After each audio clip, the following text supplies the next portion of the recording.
Hello, I hope you're having a wonderful day today.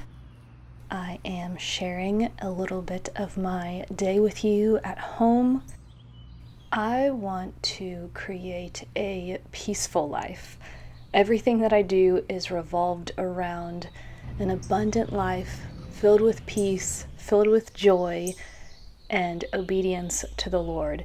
And it happens to be extremely countercultural.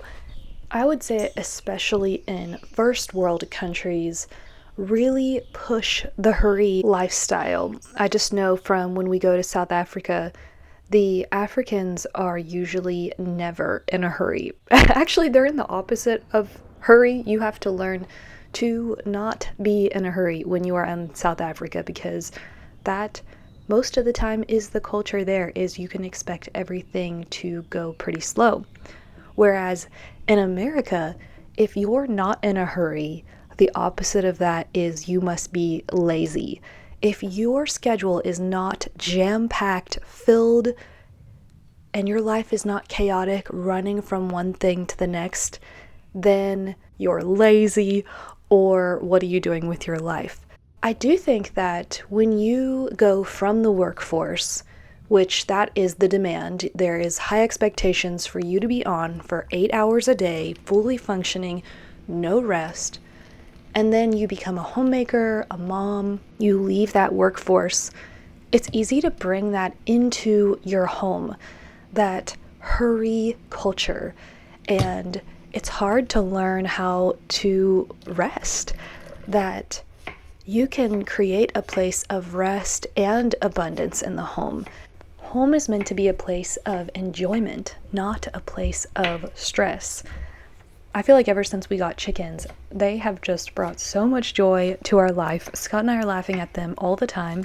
I have this watermelon that was really bad. It was totally underripe, and so this is what I've been feeding our chickens. I cut a little bit each day, and they just love it. Let's go take this watermelon to the chicks. And then I'm gonna come inside and cut up some more of these peaches. I've been in the process of freezing them. Those are from yesterday, frozen, and they're ready to be taken off. So let's go feed the chickens. You can be productive in the home, but it's not hurry production or results production. It's not like you're trying to prove yourself production. I had to learn that when I quit my job. When Scott would come home from work, I would be so quick to tell him everything that I got done, because I wanted to prove to him that it's worth me being at home. Look how productive I am. And I like being productive. I think that's fun. But Scott had to remind me that it's okay if I want to sit down and read a book. It's okay if I want to spend time worshiping. That may not show outward results, but there is peace in the home. There is peace in my own life, which then brings peace to our marriage. Because if you have a busy, quarreling wife that a husband comes home to, that is the opposite of what the Bible, specifically Proverbs, says a man wants to come home to, is a quarrelsome or a contentious wife. You can be a homemaker and still be a contentious wife if you are so focused on productivity to the point of stress, and then you end up bringing that into your marriage, which is unhealthy and actually sinful. Sometimes I think it's, for me, good to call those things what it is, that if I'm being contentious or if I'm quarreling with my husband, the Bible is very clear about that. That is sin.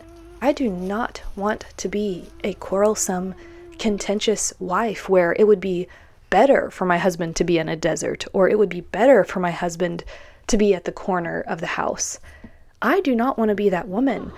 But the hustle, hurry lifestyle often creates a quarrelsome, contentious woman, and it's often because stress boosts your cortisol. You're running on a cortisol high, which exhausts your body. It makes you unhealthy, And it creates this doom loop cycle because life is harder when you don't feel great. We are not victims to our circumstances, but you do have to take that into account, that we weren't created to live in a hurry. We weren't created to constantly be stressed out. Obviously, there's times and places where we need to hurry to get something done, but that's not the everyday normal. So what are some things that you can start doing to be intentional about slowing down, finding joy in the simple everyday things? So when you do decide that you don't want to live a hurry lifestyle anymore, you can be intentional or more intentional about simple decisions in your life. You can be more intentional about the food you eat, how you source your food, what you do with your time, the priorities that you have in your life. Ever since I quit my job, I feel like I have been able to find more local food sources than ever before because I have the time to look up local food places. We bought 50 pounds of peaches. They are as organic as you can get peaches, so they're sprayed at the very beginning of the season, but that's it. And they are delicious. I have been in the process of cutting them up and freezing them. So the big slices I freeze and put on the parchment trays to then be able to either put in stasher bags. I actually ran out of my stasher bags, so now I'm just using freezer bags. And then the smaller little pieces that I cut off the pit, I put into the silicone ice cube trays. That way I have smaller chunks. I can put them in the fridge in a glass dish the night before, and that way they're thawed by the morning for putting on yogurt or Dutch pancakes or any pancake. So that is a blessing of slowing down, is you can start sourcing your food in local places. I will share some links below of finding local farms near you. Obviously, there's the farmers market, and Facebook also is great options for finding local farms, but there's a few other websites that I will put in the description below if you want to find local food sources near you. Food, health, lifestyle choices, our beliefs, everything is interconnected. We are reading Joel Salatin's book, The Ecstasy of a Lunatic Farmer, and he has a whole chapter about knowing where your food comes from, that it's better to pay a little bit more because you actually know the quality of food that you're getting, and you're getting more nutrient-dense food when you know the farmer that it's coming from. This is my decaf iced coffee. Thank you to Leslie, who watches the channel, that I got to meet, and she bought us this decaf bag of coffee from a local coffee shop, and it is amazing. And again, learning to rest. It's in the afternoon, and I wanted to sit at my back table with my herb book and just drink my decaf iced coffee. And I don't think we should feel guilty about taking time to rest when we are good stewards with the rest of our day.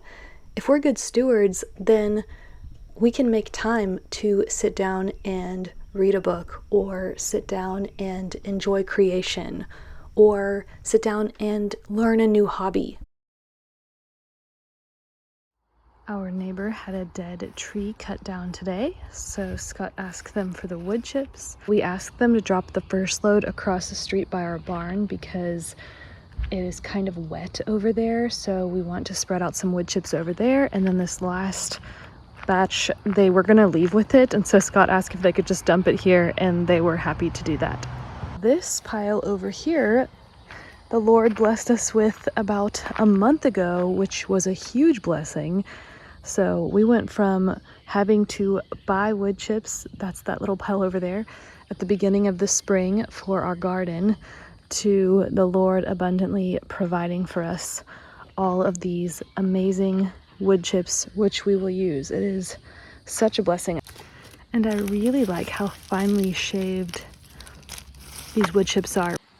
Also, the smell of freshly cut wood chips is amazing.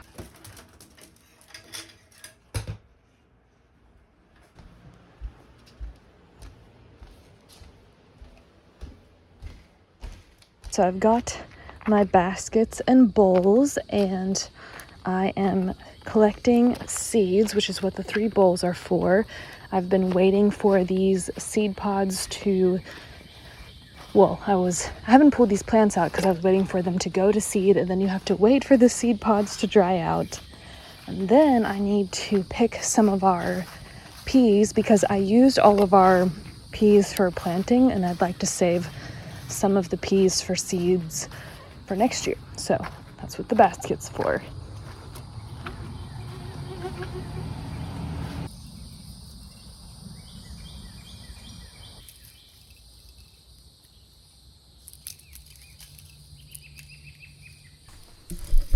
This is also the blessing of keeping a garden journal, because when you lose the labels that you place in the garden or the sun bleaches out the labels, you can look at your journal from last year and see what you labeled for that area, because at this point the cabbage and the Brussels sprouts look nearly exactly the same.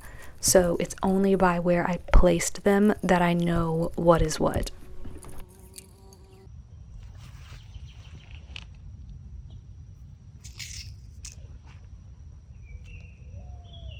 This is the calendula that I planted last year. It came up again on its own and doing so good. You do need to deadhead your calendula to help them keep blooming, but I also went ahead and saved a bunch of these seeds. And these are my onions from last year. I love when they go to seed the next year. They create these beautiful, whimsical balls, and I love having them in the garden, and the bees love them as well.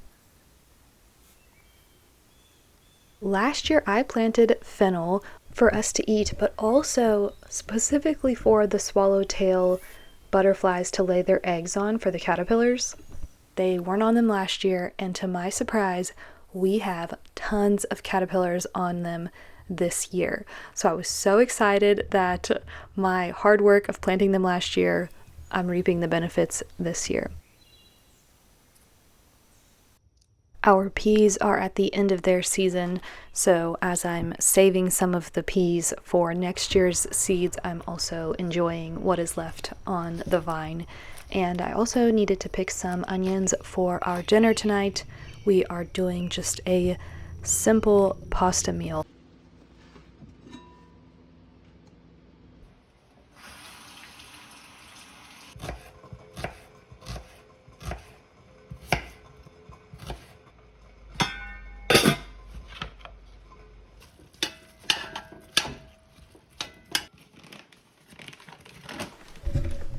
These are pasta noodles from Azure Standard. If you have never shopped from them before, they are a great source for bulk food, and their pasta noodles are the cheapest that I have found. So that's usually where I get all of my noodles from. And I was so excited because the other day I went to Publix and their clearance rack had this organic pasta sauce 2 for $4.59, and I am completely out of all of my canned sauce that I made from last year's tomatoes from our garden.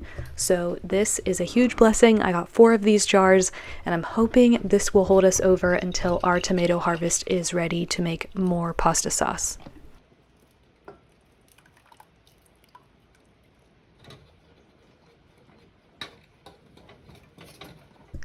And whenever I make us pasta, we always put nutritional yeast on top of it, and I also get that in a 5-pound bag from Azure. I hope you enjoyed this video, and I bless you to have an unhurried, peaceful rest of your week.